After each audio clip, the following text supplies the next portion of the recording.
Jusqu'à 9h, Good Morning Business. La transition écologique va augmenter de manière considérable notre dépendance aux métaux, le cuivre, le cobalt, le lithium, des métaux dont l'extraction est parfois très polluante et avec un impact social très important. Bonjour Christian Millon. Bonjour. Vous êtes associé chez EY, auteur d'un rapport sur le secteur minier. C'est l'un des paradoxes de la transition écologique. Pour réduire nos émissions de CO2, nous allons en parallèle devoir accélérer certaines activités minières qui, elles, sont très polluantes. Alors, je vais peut-être un peu vous reprendre sur le... Nuancé.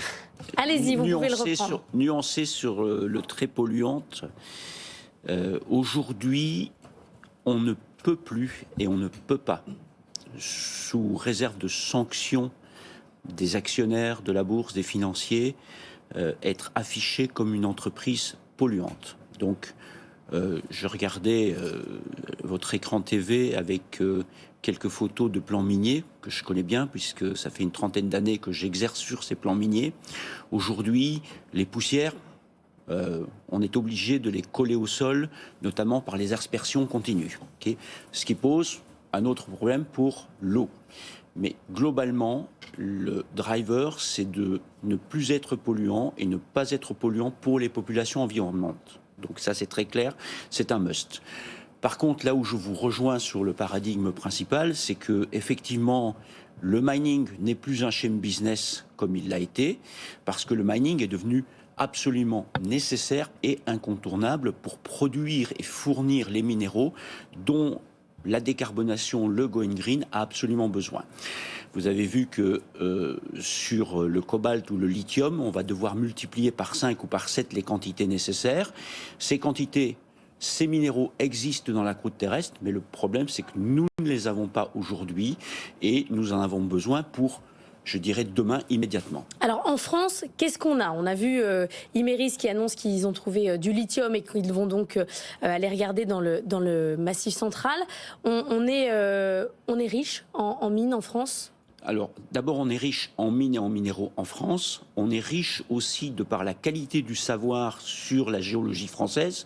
Je rappelle que le BRGM est une institution et que je croise régulièrement le BRGM dans différentes opérations de par le monde.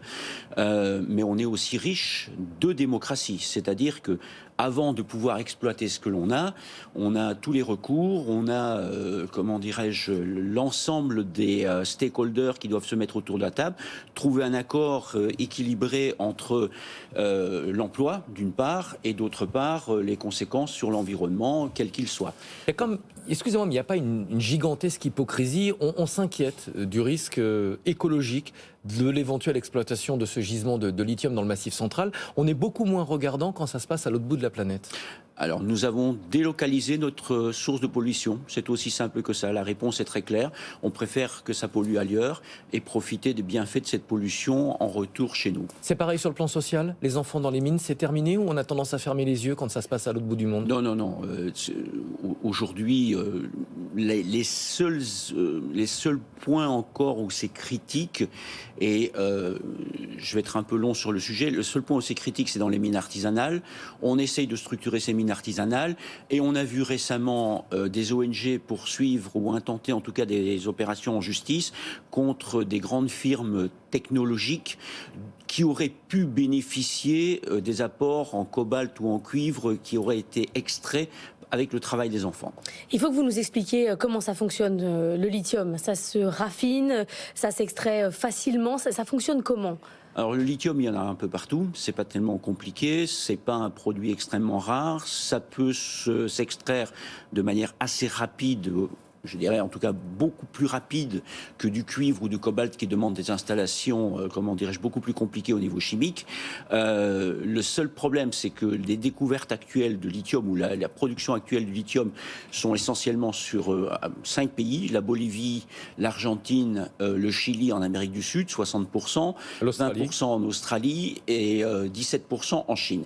Ça veut dire que c'est localisé dans des endroits qui géostratégiquement peuvent devenir problématiques demain. Est-ce qu'on aura aura assez de ressources pour assurer la transition écologique? On commence déjà à se poser la question sur le cuivre. Il y a énormément de cuivre dans les voitures électriques et certains experts nous disent on n'aura pas de quoi assurer la transition du parc actuel vers un parc électrique. Non, je ne partage pas cette opinion du tout.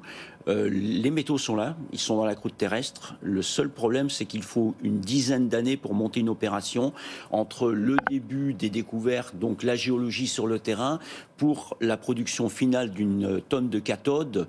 Et 10 ans, c'est 2023 aujourd'hui, 2033. Est-ce que nous pourrons rencontrer ça? Je ne le pense pas personnellement. Et je pense que les prix vont continuer à monter de façon significative. Je suis désolée, je suis obsédée par le comment ça marche. J'ai besoin de savoir comment ça fonctionne. Je reviens à ma mine. Le lithium, une fois que vous l'avez extrait, vous avez besoin de le raffiner. Oui. Imerys disait, on va utiliser des trains. En France, on a la capacité de raffiner ce qu'on va extraire? Alors c'est la bonne question. Je crois qu'il y a tout un processus d'industrialisation ou de réindustrialisation à côté. On a des sociétés telles que Rhodia qui peuvent apporter des solutions. On en a d'autres. Donc c'est faisable, je pense. Mais il faut effectivement avoir une pensée à long terme, holistique, sur l'ensemble des besoins qui seront liés à cette exploitation. La dépendance aux métaux qui est en train de se dessiner, qui est liée à la transition, est en train de redessiner la carte du monde. Les maîtres du monde demain, ce sont les pays qui ont des ressources minières importantes. Vous partagez cette analyse? En partie. Je pense par exemple au cobalt de la RDC. Oui, République démocratique du Congo. La RDC qui a 75% aujourd'hui de l'extraction du cobalt. En partie, mais pas que. Puisque, comme Madame l'a très bien souligné, il y a le raffinage, il y a le processus industriel, et ce processus industriel est à entre 40 et 75% dans les mains chinoises aujourd'hui. Donc si les Chinois arrêtent demain de bien vouloir vendre ce qu'ils sont en train de transformer chez eux, eh bien on aura un problème beaucoup plus gros que ce qui se passe aujourd'hui avec l'Ukraine. Je pense que l'Ukraine n'est qu'un avertissement par rapport à ce qui pourrait se passer demain. D'où l'intérêt d'être souverain sur la question du lithium, même si souverain c'est peut-être un peu gros par rapport aux quantités dont on a besoin. Alors, je vous rejoins pleinement et ce qu'il faudrait, c'est que les politiques aient des vues moins court-termistes ou électorales et beaucoup plus long terme afin de préparer, je dirais, à 25 ans, le panorama minier. Merci beaucoup, Christian Millon, associé chez EY et auteur d'un rapport sur le secteur minier.